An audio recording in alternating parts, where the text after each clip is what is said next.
workers suffering heat exhaustion is not a work hazard? Excuse me.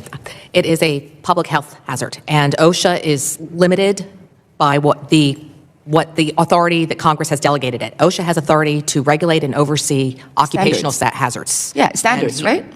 Occupational hazards. Yes. And why would you not think it is not an occupational hazard if someone is being forced to work 8 hours under 120 degrees without getting regular breaks? And employers are already taking action to So you believe employers should have the responsibility to decide who dies and who survives? What you just saw wasn't really a debate. It was a clash between raw emotion and the structure of the law, and only one of those stood firm when it mattered. In this tense exchange, Ilhan Omar steps in forcefully, delivering an argument meant to strike at your emotions. She describes workers collapsing under extreme heat, portrays employers as careless, and suggests Republicans are simply standing by. It's compelling, intense, and carefully framed to make any disagreement seem morally wrong, but then the dynamic changes when she pushes further, calling for heat exhaustion to be formally recognized as a workplace hazard under OSHA. She's expecting a straightforward answer that reinforces her position.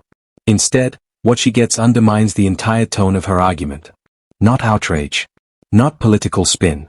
Just a composed, methodical explanation grounded in the law. Unleash anything when federal workers are being threatened by an unelected billionaire. When critical government services and authorized funds are being disturbed at a whim. When worker protection, basic safeguards against unsafe working conditions and employment discrimination are being undermined. We are already hearing reports that the Trump administration has begun firing many workers at the Department of Labor and the National Institute for Occupational Safety and Health. Ranking Member Scott and I recently sent a letter to HHS demanding more information about these staffing cuts and grant distributions. We have not heard anything back yet. Dr. Sherholz, I want you to help us understand how these attacks on critical agencies will impact worker safety. What does it mean for workers if these agencies lose significant numbers of federal employees? What OSHA does is protect workers' health and safety by passing laws, by passing regulations, publishing regulations, enforcing those regulations. When they have less personnel, they will be able to do that less effectively. America's workers will be less safe on the job, full stop.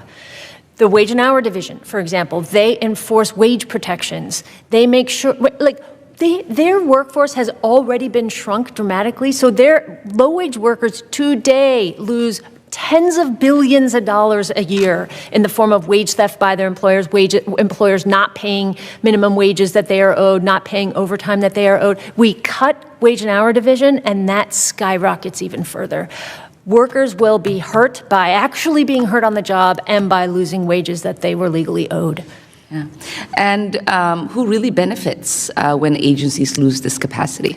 Okay. The people who benefit are bad apple employers. They benefit because they are able to cut corners on worker safety protections. They're able to cut corners on actually paying their workers. They just don't have as much oversight over what they do. So bad apple employers gain over workers.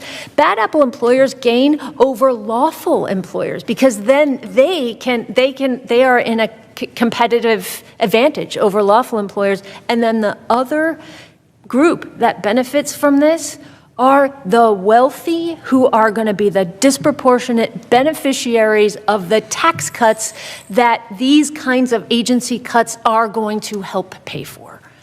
Appreciate that. Thank you so much. And I have to say, these attacks will have, as you just said, real and devastating consequences for working people in this country.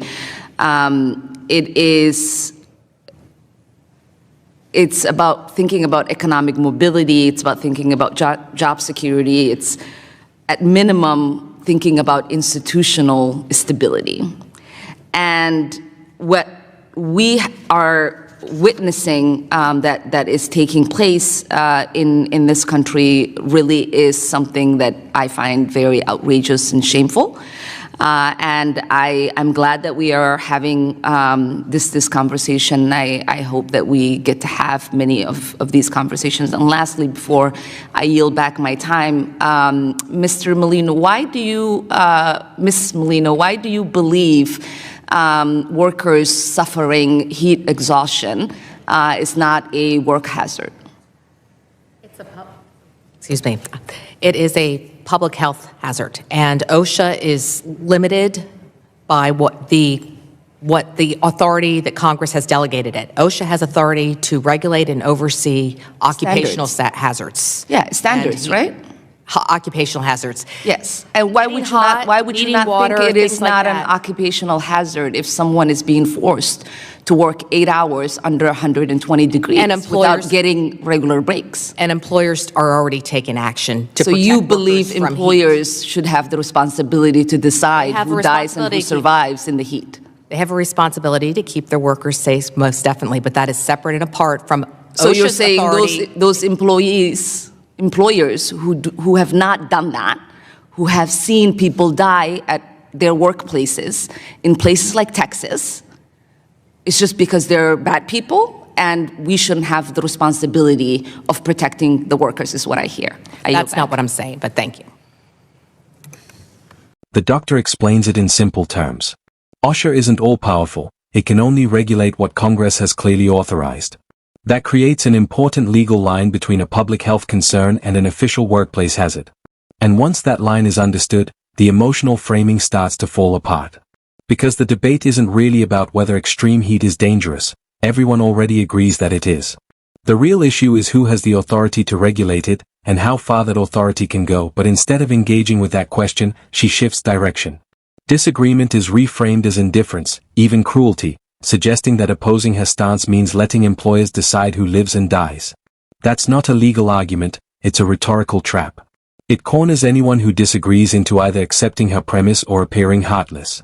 It's a familiar political move, turning a policy disagreement into a moral accusation. The doctor doesn't take the bait.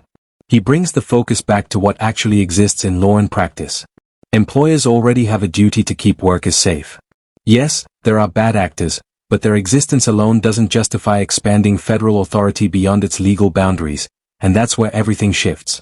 The audience is no longer just reacting emotionally, they are forced to confront the underlying question.